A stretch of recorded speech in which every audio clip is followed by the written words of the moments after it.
Programang ito ay rated SPG. Striktong patnubay at gabay ng magulang ang kailangan. Maaaring may masiselang tema, lengguwahe, karahasan, sexual, horror o droga na hindi angkop sa mga... Tila bangang napapariwara na nga ang buhay nga nito ni Liberty dahil nga sa selos nga niya dito kay Princess. Dahil ayon nga sa kanya ay inagaw na nga ni Princess ang lahat, pati nga itong si Xavier.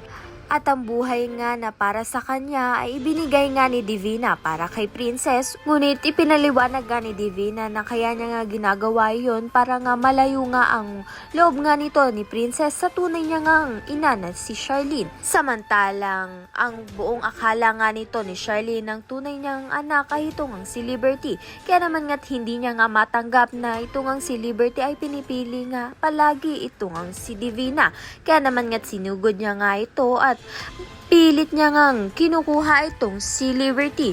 Ngunit dahil hindi na nga gusto ni Liberty sumama nga dito kay Charlene ay nag-eskandalo nga siya sa bahay nga nito ni Divina. Sa kabilang banda naman nga magugulat nga ang lahat sa ginawa nga nito ni Liberty dahil humantong na nga ang lahat sa nilason na nga ni Liberty ang kanyang sarili dahil nga sa selos. Kaya naman nga't susubukin na naman ang relasyon nga nito ni Raymond at ni Charlene dahil nga ay gusto nga nilang maproteksyonan ng kanilang anak na si Liberty. Kaya naman nga ayan at iba pa ang dapat nating pakabangan. Maraming salamat sa iyong panonood.